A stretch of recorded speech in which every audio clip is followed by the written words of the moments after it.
throughout the flood disaster in southeast Queensland, we've seen people in all sorts of need. And the school chaplains have responded to that need, not by massive things like rebuilding houses, and not just with dealing with kids in schools, but they've taken their role in the school, they've linked that with local churches, and they've found out about families and they've helped them in all sorts of different ways. One of those ways is Chaplain Lisa and her Baskets of Hope. So Lisa, what are we doing here? I'm putting together Baskets of Hope. Okay, so what are the sorts of things that are in a Basket of Hope? Essentially, everyday items. I had friends that were looking for what they could do to help on my Facebook page, and then I knew I needed to do something that was a bit bigger than me. I went to my cousin's house to try and brainstorm what that would be, and yeah, we looked at, okay, what are we going to do and how are we going to get it to people? A laundry basket seemed like the way to do that, and we just started from there. I took a couple of baskets out to family and friends that I knew of.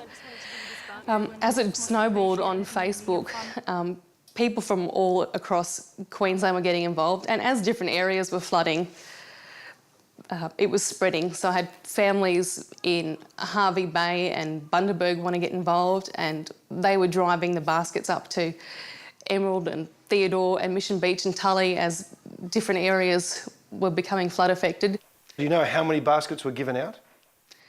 There are about 3,000 reported back to me, but in the end, I will never know. Lisa, we've seen in this show that the chaplains have actually made a big difference, not because they can't replace a whole house, but they can do the small things, and a Basket of Hope is like that, and people really appreciated that. Yeah, it did. We weren't able to help people with the big things like the house and a car, but people were very grateful to be able to get a basket of food and a basket of essential items to help them get started again.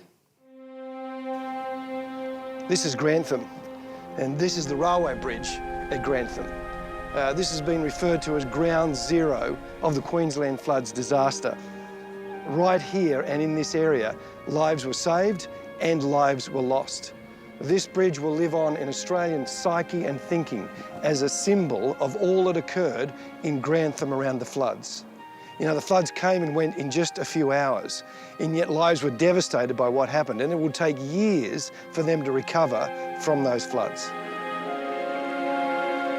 Alongside of the tragedy that we saw in this area of southeast Queensland, we also saw the wonderful work of hundreds, if not thousands, of people who helped those in need, including the chaplains in schools who used their skill and their knowledge and their connections to help people get on with their lives.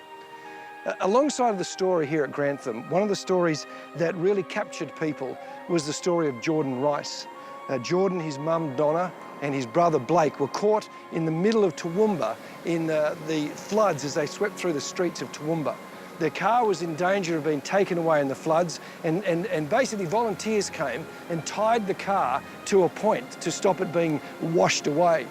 Now, while Jordan was terrified of water and couldn't swim, when the rescuer got to the car, Jordan asked, in fact begged, that Blake would be taken first. And Blake was carried back to safety by the rescuer. And before they could get back, the rope broke, the car was washed away, as were Donna and Jordan. This has really inspired Australians, and we're always inspired by stories where people give their lives for others around them. We're inspired by Anzac Day, where we see men from different areas of war who have given their lives so that we can live the life that we enjoy here in Australia. We're inspired recently with the earthquake and tsunami in Japan, where 50 workers at a nuclear plant actually volunteered to help stave off disaster for their whole nation, putting themselves in danger. And at Easter each year, we're inspired again as we're reminded that Jesus gave his life so that all humanity could be right with God. And he didn't do that just as a moral example, just to be a nice person. Jesus did that because he knew that the Father had sent him so that we can be in a relationship with God. You know, if you'd like some more information about how Easter can have an impact in your life, why don't you go to our website, give us your details, and we'll send you a book that is going to help you.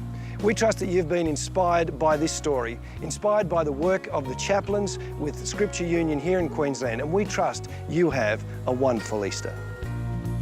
The entire state is now rallying together to rebuild communities and lives.